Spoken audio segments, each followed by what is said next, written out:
అయితే మొత్తం 6 లోక్సభ 12 అసెంబ్లీ సీట్లు అడుగుతోంది బీజేపీ.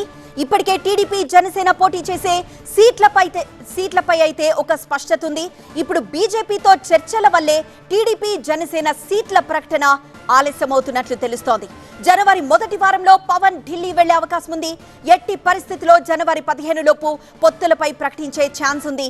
పోటీ చేసే స్థానాల విషయంలో బీజేపీ కొన్ని కండిషన్లు పెట్టనున్నట్లు తెలుస్తోంది. తమకు బలమున్న స్థానాలు ఇవ్వాలని షరతు పెట్టింది బీజేపీ.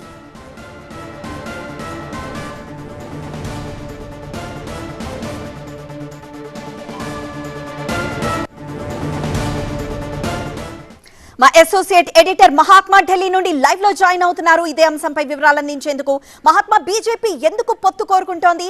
ఇప్పటికే అభిప్రాయ సేకరణ చేస్తున్నారు, లాభ నష్టాలు లెక్కలు వేస్తున్నారు. సో ఆ ముగ్గురు కలవడానికి line clear అయినట్లేనా?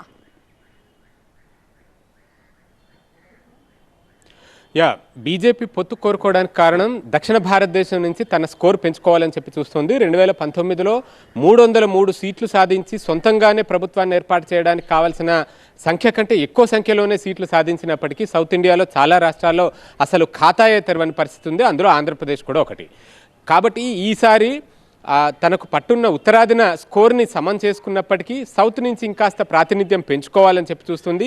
Last time Karnataka నుంచి అలాగే తెలంగాణ నుంచి 4 ఎంపీ సీట్లు, ఈ 2 రాష్ట్రాల నుంచే భారతీయ జనతా పార్టీకి ప్రాతినిధ్యం లభించింది. ఏపీ, తమిళనాడు, కేరళ రాష్ట్రాల్లో అసలు పట్టు లేకుండా పోయింది. కాబట్టి ఈసారి ఎలాగైనా ఆంధ్రప్రదేశ్లో తనకంటూ సొంత ఎంపీలు ఉండాలి అని చెప్పి భావిస్తోంది. ఆ క్రమంలో ఒంటరిగా పోటీ చేస్తే ఎలా ఉంటుంది, జనసేనతో కలిసి పోటీ చేస్తే ఎలా ఉంటుంది, 2014 తరహాలో టీడీపీతో పాటు కలిసి పోటీ చేస్తే ఎలా ఉంటుంది అన్న ఈ 3 ఆప్షన్స్ మీద, ప్రాబబిలిటీస్ మీద కొన్ని లెక్కలు వేసుకున్నారు. ఆ క్రమంలో టీడీపీతో కలిసి వెళ్తే గనక ఖచ్చితంగా తాము కొన్ని సీట్లు గెలుపొందవచ్చు, కొన్ని సొంత సీట్లు ఉంటాయి. And at the same time ఎన్డీఏని బలోపేతం చేసుకున్నట్టు అవుతుంది అన్న ఆలోచనలో అధిష్టానం ఉన్నట్టుగా తెలుస్తోంది. అందుకే టీడీపీ వైపు నుంచి వచ్చిన ఆఫర్ని పరిశీలిస్తూనే అటు జనసేన నుంచి కూడా ఒత్తిడి పెరిగింది బీజేపీ అధిష్టానం మీద. 2014 తరహాలో టీడీపీతో కలిసి ఎన్నికలకు వెళ్దామంటూ జనసేన నేతలు ఢిల్లీ వచ్చిన ప్రతిసారి కూడా ఇక్కడ బీజేపీ పెద్దలతోటి చెప్తూ వచ్చారు. అండ్ బీజేపీలో ఉన్న నాయకత్వంలో కూడా, రాష్ట్ర నాయకత్వంలోనూ మెజారిటీ ఈసారి టీడీపీతో కలిసి వెళ్దాము అన్న అభిప్రాయాన్ని వ్యక్తం చేసినట్టు తెలిసింది. కొద్ది రోజుల క్రితం ఢిల్లీలో బీజేపీ హెడ్ క్వార్టర్స్లో జాతీయ పదాధికారుల సమావేశం జరిగినప్పుడు అన్ని రాష్ట్రాల విభాగాలు కూడా హాజరయ్యాయి. ఆ సందర్భంగా కొన్ని రాష్ట్రాల్లో పొత్తులకు సంబంధించి రాష్ట్ర విభాగాల ఒపీనియన్ని అధిష్టానం అడిగి తెలుసుకుంది. ఆ క్రమంలో ఏపీ బీజేపీ నాయకత్వం ఈ విషయాన్ని తేటతెల్లం చేసినట్టుగా తెలుస్తోంది. టీడీపీతో కలిసి వెళ్దాము అన్న అభిప్రాయాన్ని వారు వ్యక్తం చేశారు. దాని మీద అధిష్టానం కూడా సానుకూలంగానే నిర్ణయం తీసుకునే అవకాశాలు కనిపిస్తున్నాయి. బీజేపీ ఏ కీలక నిర్ణయం తీసుకోవాలన్నా ఆ పార్టీలో పార్లమెంటరీ బోర్డు అనేది హైయెస్ట్ డెసిషన్ మేకింగ్ బాడీ. ఆ బీజేపీ పార్లమెంటరీ బోర్డు నెక్స్ట్ ఎప్పుడైతే మీటింగ్ జరుపుకుంటుందో ఆ మీటింగ్లో ఈ పొత్తుల అంశాన్ని చర్చించి ఒక ఫైనల్ డెసిషన్ తీసుకునే అవకాశం ఉంది. బట్ నిర్ణయాలు ఏవైనా సరే సంక్రాంతి తర్వాతనే, అంటే బీజేపీలో ఉన్న అగ్రనాయకత్వం ఉత్తరాయణాన్ని పుణ్యకాలంగా భావిస్తూ ఉంటారు. ఉత్తరాయణంలో మంచి నిర్ణయాలు తీసుకోవాలి, కీలకమైన నిర్ణయాలు తీసుకుంటూ ఉంటారు. ఆ క్రమంలో మకర సంక్రమణం తర్వాత, అంటే సంక్రాంతి రోజు కానీ ఆ తర్వాత కానీ ఈ పొత్తుల మీద నిర్ణయాన్ని వెలువరించే అవకాశం కనిపిస్తుంది. అయితే మహాత్మా, పొత్తులపై ఓ పక్క చర్చలు జరుగుతుండగానే నిన్న బెంగళూరు ఎయిర్పోర్ట్ లో చంద్రబాబు డీకే శివకుమార్ కలవడాన్ని, మరి దీన్ని ఎలా చూడాలి?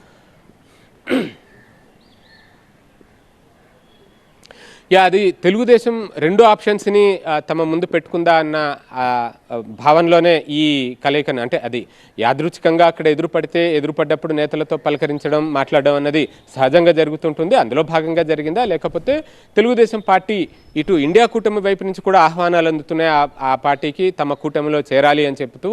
విపక్ష కూటమి 30 పార్టీలతో ఉన్న విపక్ష కూటమిలో ఆంధ్రప్రదేశ్లో కాంగ్రెస్కి అక్కడ పెద్దగా బలం లేదు. అక్కడ ఉన్న ఉభయ కమ్యూనిస్ట్ పార్టీలు ఇండియా కూటమిలో ఉన్నప్పటికీ ఆ కమ్యూనిస్ట్ పార్టీలకు కూడా పెద్దగా బలం లేదు. ఆ పరిస్థితుల్లో టీడీపీ, జనసేన ఇద్దరిని కూడా తమ కూటమిలో చేరాల్సిందిగా ఇటువైపు నుంచి ఆహ్వానాలు అందుతున్నాయి. కొద్ది రోజుల క్రితం సిపిఐ నేత నారాయణ సైతం ఓపెన్గానే ఆయన పిలుపునిచ్చారు, మా కూటమిలో చేరండి, ఇండియా కూటమిలో చేరండి అంటూ.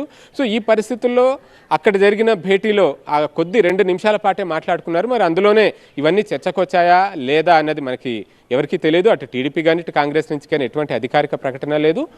అయితే ఆప్షన్స్ ఒకవేళ ఇండియా కూటమి నుంచి ఆహ్వానం వచ్చినప్పుడు అందులోకి వెళ్తే ఎలా ఉంటుంది అన్న ఆలోచన ఏమైనా చంద్రబాబు నాయుడు చేస్తున్నాడా, లేదు అంటే Yes, అయితే బీజేపీతో మహాత్మా పాటే ఇప్పుడు కలిసి వెళ్ళాలి పొత్తు 2014 పెట్టుకోవడం ఒక ఎత్తు తరహాలోనే అయితే సీట్ల పంపకం అనేది మరో మూడు ఎత్తు. పార్టీల ఏ ఎంపీ సీట్లు బీజేపీ కోరుతుంది అంటే రాజమండ్రి విజయవాడ లాంటి సీట్లు ఒకవేళ బీజేపీకి ఇచ్చేస్తే గనక కాకినాడ మరోటో జనసేనకి ఇవ్వాల్సి వస్తే మరి టీడీపీకి నష్టమే. ఏ లెక్కన పొత్తులపై రాజీ ఫార్ములా కుదురుతోంది? ఎగ్జాక్ట్లీ ముందు అసలు భారతీయ జనతా పార్టీ ఏపీలో టీడీపీ జనసేనతో కలిసి పొత్తులకు వెళ్ళాలా లేదా అన్నది డెసిషన్ రావాల్సి ఉంటుంది. ఆ నిర్ణయం వచ్చిన తర్వాత ఎన్ని సీట్లలో పోటీ చేయాలన్నది ఒక పీఠముడిగా మారుతుంది. ఎందుకంటే బీజేపీ అక్కడ లోక్సభ నుంచి అయితే ఎక్కువ సీట్లే కోరుకుంటుంది. తమకు కేంద్రంలో ప్రభుత్వాన్ని ఏర్పాటు చేసే క్రమంలో నెంబర్ ఎక్కువగా ఉండాలని చెప్పి కోరుకుంటున్నారు. కాబట్టి లోక్సభ సీట్లను 8 నుంచి 10 వరకు ఆశించి చివరికి 6 ఇచ్చినా ఓకే చెప్పేలాగా వారి ఫార్ములాని సెట్ చేసుకున్నట్టుగా తెలుస్తోంది. అసెంబ్లీలోనూ వీలైనన్ని ఎక్కువ సీట్లు ఇస్తే సంతోషం వారికి. అయితే ఈ నెంబర్ ఒకటి తేలాల్సి ఉంటుంది. నెంబర్ తేలిన తర్వాత ఏ స్థానాల్లో పోటీ అన్నది అత్యంత కీలకంగా మారుతుంది. బీజేపీ కోరుతున్న స్థానాలేంటి, అవి టీడీపీ ఇవ్వడానికి సుముఖంగా ఉందా, మరి అక్కడ ఉన్న టీడీపీ నాయకత్వం ఎవరైతే ఆస్పిరెంట్స్ ఉంటారో మరి వారిని ఎలా బుజ్జగించాల్సి ఉంటుంది, ఇదంతా కూడా నెక్స్ట్ లెవెల్లో చర్చలు జరుగుతాయి.